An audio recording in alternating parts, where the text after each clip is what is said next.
Olá, mais um encontro tão bom entre nós aí para meditarmos na palavra de Deus, né? E hoje eu vou querer trazer um texto que é um texto clássico, que é um texto lindo, um texto profético para os momentos que nós estamos vivendo hoje, que está na primeira carta de Pedro, no capítulo 4, verso 12 a 19, onde o apóstolo aborda a questão do sofrimento. Então, essa mensagem que eu queria compartilhar, ela tem um título, né? Que é baseado nesse próprio texto, para não estranhar o fogo que se levanta, tá? Por que esse texto ele é sempre atual e profético, né? Porque toda hora nós estamos sendo surpreendidos, né? Por notícias ruins, por tragédias que acontecem, sofrimentos que acontecem com as pessoas, né? Essa é o argumento que as pessoas que se dizem ateias, né? Quando elas dizem, por que Deus, se Deus realmente existe, por que Ele permite tanto sofrimento no mundo? Por que se Ele é tão poderoso, por que o sofrimento acontece, as pessoas sofrem? E, infelizmente, até algumas pessoas que se dizem cristãs pensam dessa forma quando estão passando por alguma situação de sofrimento. Colocam Deus no banco de réus, né? Irmãos, o sofrimento é uma situação extremamente complexa. Muitas vezes nós não temos respostas porque alguém está passando por determinada coisa. Mas uma coisa que é clara, que as Escrituras garantem para nós, é que Deus está sempre conosco nos momentos de sofrimento. Isaías 43 diz, o Senhor falando, quando passares pelas muitas águas, eu caminharei junto com você. Salmo 23, o rei Davi fala, ainda que eu tenha que atravessar o vale da sombra da morte, não temerei porque tu estás comigo. Então Deus não nos livra do sofrimento, mas Ele anda conosco, né? E Romanos 8, 28 ainda fala mais, que canaliza todo o sofrimento que nós estamos passando para o nosso bem. A cruz, onde Deus foi crucificado na pessoa de Jesus Cristo, mostra claramente que Ele sofre conosco. Ele, ele tem uma empatia total com o nosso sofrimento. Nós vemos ali Jesus, que quando chega na porta do túmulo de Lázaro, Lázaro já está enterrado há 4 dias, Jesus, mesmo sabendo que iria ressuscitá-lo, Jesus chorou. Jesus chorou quando entrou montado num jumentinho e viu a cidade de Jerusalém, chorou porque viu que que 30 anos depois ela seria completamente destruída pelos romanos. Então, irmãos, o sofrimento, ele existe, ele está presente, mas Deus também está presente conosco. Nós vemos o apóstolo Paulo, que um homem que foi usado profundamente por Deus, tem um momento que ele está sofrendo, né? Ele não especifica que sofrimento era esse, ele fala que era um espinho na carne, um mensageiro de Satanás que o esbofeteava. Ele pede a Jesus 3 vezes para que aquele sofrimento fosse retirado, e Jesus falou, não, não será retirado, Paulo. Mas a minha graça se manifesta em você. O meu poder se manifesta na sua fraqueza. Então, não tem respostas simples para o sofrimento. Eu, muitas vezes, como pastor, quando eu vou dar um aconselhamento pastoral, às vezes o Espírito Santo revela no nosso íntimo o que está acontecendo com aquela pessoa. Muitas vezes a própria experiência pastoral dá para fazer uma avaliação de algum desvio de conduta da pessoa que levou ela a passar por aquela situação de sofrimento. Mas muitas vezes não. Muitas vezes tem pessoas que são fiéis, que buscam o Senhor, que servem no reino de Deus, que estão passando por sofrimento que às vezes duram até anos. O que a gente pode responder? Às vezes não tem resposta, a não ser abraçar, chorar junto, orar junto, ser solidário, né? Então, irmãos, o que a gente precisa se lembrar é aquelas palavras do Cristo, quando ele diz, nesse mundo nós passaremos por tribulação, mas tem de bom ânimo, porque eu venci o mundo. E Jesus enviou o seu Espírito, o Espírito Santo de Deus sobre nós, para exatamente a gente ter condição de passar pelas tribulações e sairmos vencedores delas. Eu sei que muitas vezes as provas, as perseguições, as dores, os sofrimentos podem esmorecer a nossa fé e desenvolver até uma atitude infantil de querer culpar a Deus por isso, né? Por que eu passo por isso? Por que o Senhor permitiu? Mas é nas Escrituras Sagradas que eu vou encontrar as verdades para lidar com o sofrimento. E as Escrituras dizem para nós que os dois grandes motivos para que o sofrimento exista nesse mundo é, primeiro, que nós estamos inseridos num ambiente de sofrimento que não foi Deus que criou. Foi o ser humano que criou com a ajuda dos espíritos malignos, dos espíritos que dominaram a mente de Adão e criaram todo esse sistema que nós vivemos.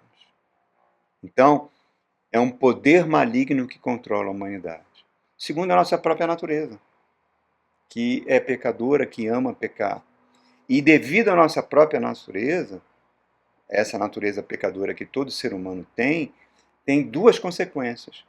Ou o ser humano é o agente causador do sofrimento, a própria pessoa que causa o sofrimento pelo seu pecado. Às vezes você vê dentro de uma família, um dos cônjuges tem um vício que é um vício terrível, que acaba desgraçando toda a família, ou alguém comete um adultério, levando a divórcio, levando a separação, prejudicando o futuro dos filhos, enfim, o pecado de alguém causou isso, né? É você que vai numa agência bancária e está tendo um assalto, uma bala perdida te atinge, quer dizer, o pecado de alguém trouxe uma consequência sobre a tua vida, né? Você está pagando a expressão, pagando o pato pelo pecado dos outros. Outras vezes não, somos nós mesmos que causamos isso. Então, irmãos, nós todos estamos relacionados, estamos ligados com os seres humanos, estamos todos nós entronizados, ligados à sociedade humana, cada ser humano está ligado ao outro, irmãos. Então, é muito quase impossível você ficar estanque ao pecado do outro. Seja no nível individual, seja no nível de ação, de nação, né? Nós vemos aí esse problema gravíssimo do Hamas que atacou Israel, tu vê a guerra se aproximando, a população de Gaza numa situação de sofrimento terrível por causa da atitude daquele grupo que tomou aquela ação contra Israel, os reféns de Israel, enfim, às vezes um pecado de um grupo faz que toda uma nação sofra. Então, daí a gente pode tirar duas verdades. Primeiro, Deus não é o autor do mal. Deus não manda um câncer para você, Deus não manda uma falência. Ele é o Pai das luzes, onde não há sombra de variação. Quando alguém fala, eu estou passando por esse câncer porque é a vontade de Deus. Não, isso é uma mentira, irmão. Deus não faz isso. Deus é bom, Deus é 100% amor. Agora, a outra verdade é, ele respeita as nossas escolhas. Ele respeita o nosso livre-arbítrio. Ele, mesmo que a gente cometa vários erros, várias coisas que possam trazer tragédias e sofrimentos, Deus vai respeitar. Agora, muitas vezes, a pessoa está passando por uma tribulação, por um sofrimento, ela depende muito de como ela reage a isso. Se o seu coração endurece, ela pode vir até a blasfemar, né? Mas se pela graça salvadora de Deus, ela entende que aquele sofrimento que ela está passando e vê as reais consequências e causas daquilo e se rende a Deus, aquele sofrimento passa a ser uma disciplina com o tempo certo para acabar. Nós não temos as respostas, sobre todas as situações de sofrimento. Então vamos agora para o texto. Esse é o texto que Pedro escreveu, que tem sofrendo por ser cristão. Vamos ver lá então. 1 de Pedro, capítulo 4, verso 12. Ele fala: Amados, não se surpreendam com o fogo que surge entre vocês para os provar, como se algo estranho tivesse acontecendo. Um fogo que se levanta, a tribulação que se levanta. Pedro está dizendo, não é algo extraordinário. Nesse ambiente que nós vivemos, desse mundo, é algo muito comum. Faz parte do viver. O sofrimento é o mais socialista dos sentimentos, ele não escolhe endereço. Ele atinge ricos e pobres. Algumas pessoas acham que por ter muito dinheiro, buscar muito dinheiro, ela tem uma espécie de uma redoma de proteção contra o sofrimento. Isso é uma verdadeira tolice, irmãos. Eu tive a oportunidade de conhecer algumas pessoas com muito dinheiro que trocariam tudo para ter a saúde de uma pessoa que ganha salário mínimo, porque tem doenças no seu corpo ou na sua família que ele nem todo o dinheiro do mundo ele consegue trazer cura. Ou então ter filhos, ele daria todo o dinheiro do mundo para que os filhos não se envolvessem com drogas ou não cometessem suicídio. Ou então pessoas que se arrependeram por trabalharem demais para conquistar riqueza, conquistar bens, e deram pouquíssima atenção para o cônjuge ou uma pessoa da família. De repente essa pessoa da família, um ente querido, partiu dessa vida e a pessoa sente aquele remorso por ter gastado grande parte da energia tentando ficar rico. Ou então aquela pessoa que enriquece coletando tantas coisas na vida, tantos bens, mas tem um sono intranquilo porque tem que gerenciar esses bens todos, sempre com receio de alguma coisa acontecer. Jesus mesmo falou: não acumule tesouro nessa terra, onde o ladrão da economia, o ladrão físico mesmo, ou a traça, ou coisas que acontecem que fazem a economia quebrar, que podem devorar tudo que você acumulou, mas acumule tesouro no céu. Então, irmãos, quando Pedro está falando não estranhe o fogo que se levanta, tem tudo a ver com aquela passagem de Romanos capítulo 8, que diz que o Espírito Santo aproveita todas as oportunidades para transformar dor, sofrimento em algo para o nosso bem. E Pedro fala mais, é uma prova. Trazendo para o ambiente escolar, a prova é o método mais eficaz para você avaliar o conhecimento de um aluno, né? Desperta o potencial do aluno. Eu, como professor, às vezes aplico uma prova e vejo que os alunos não têm dificuldade naquele assunto que está sendo ministrado, mas eles se esforçam, fazem exercícios e vão para a prova, às vezes, com uma... E se surpreende com a nota boa que obteve. Por quê? Porque a prova despertou aquele potencial que tinha dentro dele, que estava ali, ele não sabia que tinha condições. Então a prova tem esse poder. É a mesma coisa no mundo espiritual, irmãos, né? A nossa natureza odeia o desconforto. Então Pedro está falando, não estranhe, é uma prova que acontece. Às vezes pode durar muitos anos. O rei Davi foi ungido por Samuel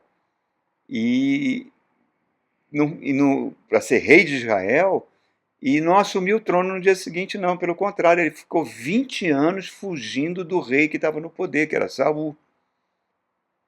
José teve sonhos fantásticos, revelações fantásticas, que as pessoas se curvariam diante dele, mas isso não aconteceu no dia seguinte, não. Ele ficou quase 30 anos na cadeia para ser o segundo homem mais poderoso do Egito. Ezequiel perdeu a sua esposa e teve as maiores revelações do Antigo Testamento. O apóstolo Paulo foi preso, espancado, náufrago, apedrejado, mas recebeu as maiores revelações que estão no Novo Testamento. O próprio Cristo, que morre na cruz como um ladrão, como um malfeitor, e os seus discípulos todos o abandonam, achando que tinha terminado tudo. Hoje ele está sentado à direita de Deus Pai, tem toda a autoridade sobre céus e terra, controla todo o universo com o poder da sua palavra e vai vir para julgar reinos vivos e mortos, e o seu reino não terá fim. Todos passaram por sofrimentos, irmãos. Então as provas, elas sempre vão levar o cristão para um patamar espiritual, mesmo que não redunde numa vitória nessa vida. Porque Deus aproveita isso para transformar o nosso caráter, transformar a gente na imagem e semelhança de Jesus Cristo. E Deus é muito paciente. Ele tem toda a eternidade para nos transformar, né? Então vamos continuar com o texto. Verso 13 e 14 ele fala assim: mas alegrem-se à medida que participam do sofrimento de Cristo, para que também, quando a sua glória for revelada, vocês exultem com grande alegria. Se vocês são insultados por causa do nome de Cristo, são bem-aventurados, pois o Espírito da glória, o Espírito de Deus, repousa sobre vocês. Então, olha o que ele está falando aqui. Alegrai-vos na tribulação. Isso é muito difícil.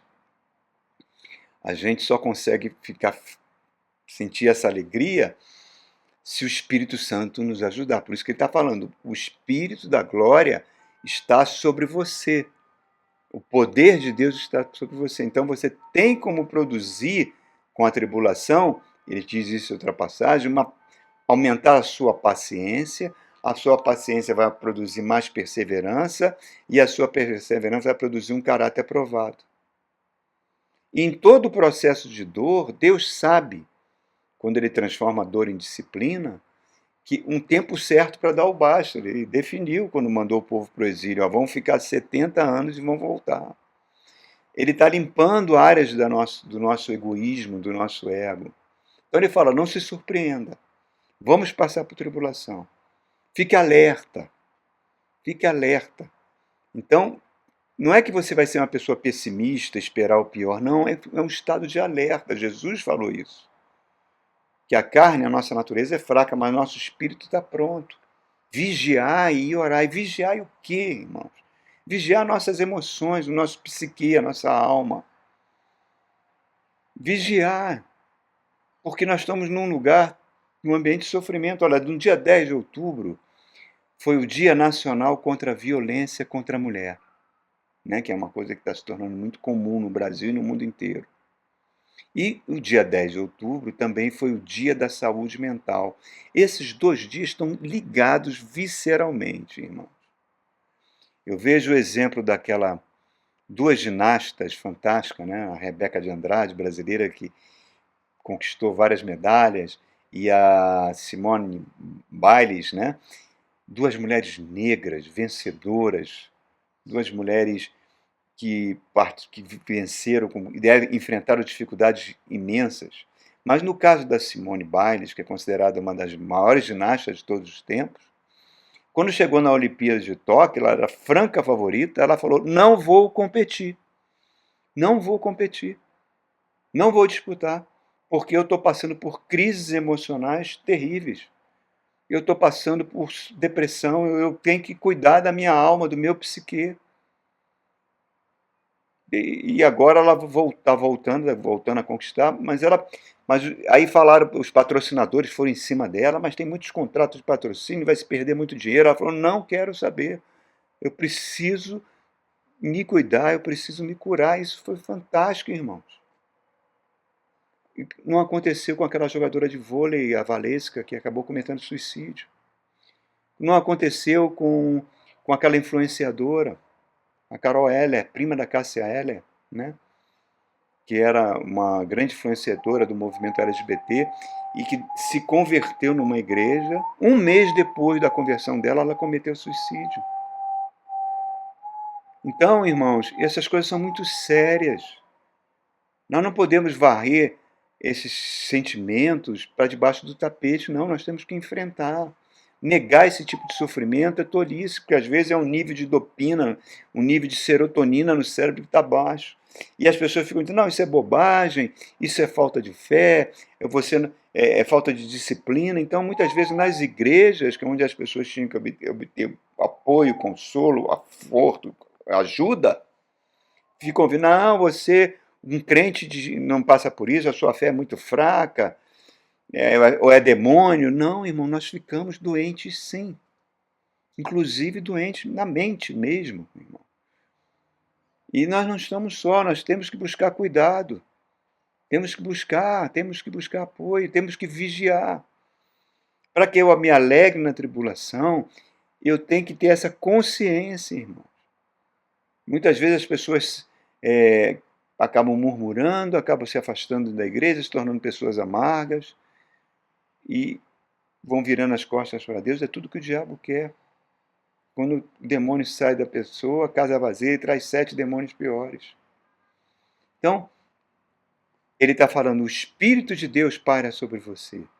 Então, ore, peça ajuda a Deus, E peça ajuda, às vezes, de um profissional que possa te ajudar, que possa trazer bom ânimo, porque o Espírito Santo habita em nós, ele nos fortalece, e muitas vezes ele usa as pessoas para nos ajudar a superar vícios, a superar traumas, síndromes, depressões.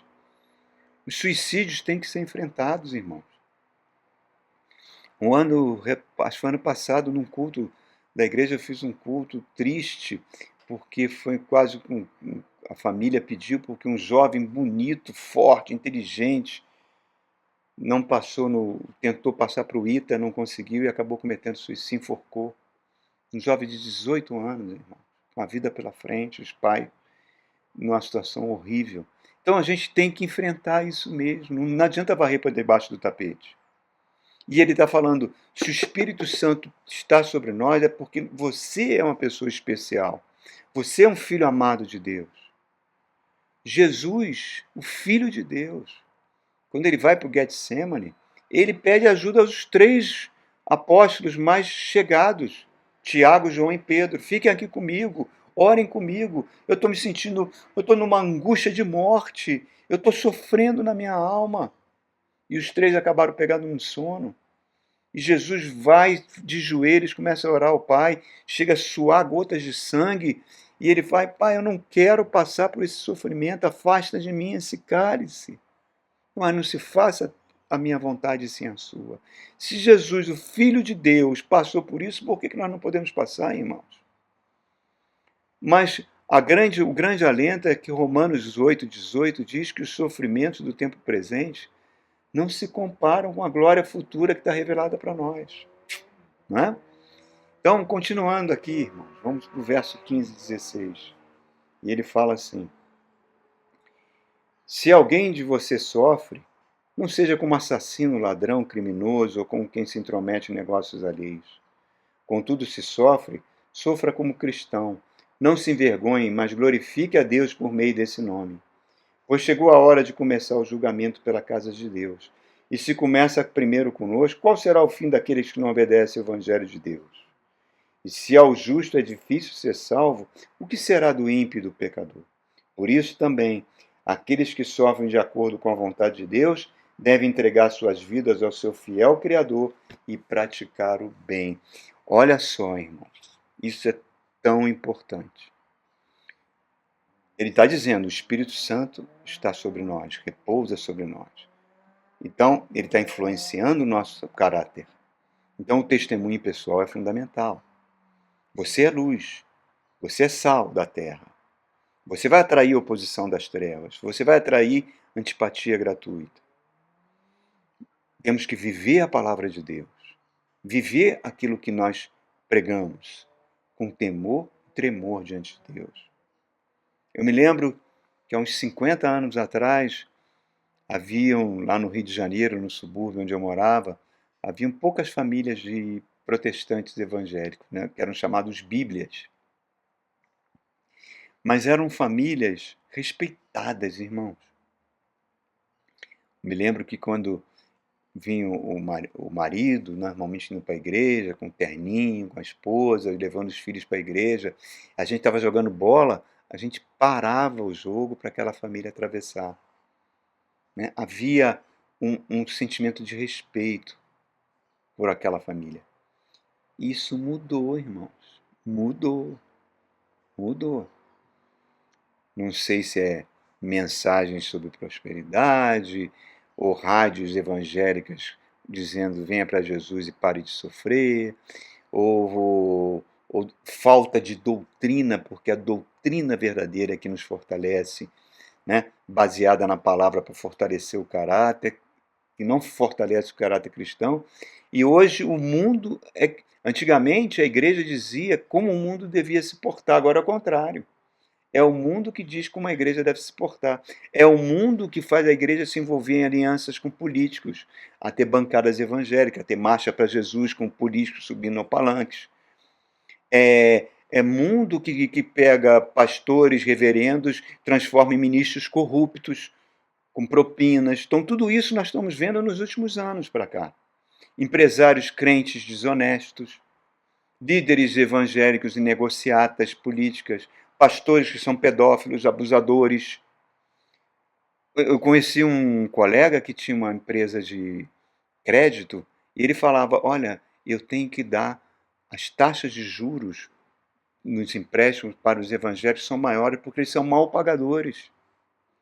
Tem empresas que não contratam evangélicos, irmãos, porque são maus trabalhadores. Então, isso tudo mudou. O diabo ajuda a fazer, mas não ajuda a esconder. Isso tudo vem à tona. Então, o mau juízo, Pedro está falando aqui no verso 17, que vai atrair o juízo de Deus, que vai vir com disciplina. Não adianta fazer vigílias e campanhas com picaretagem, irmão. Não adianta.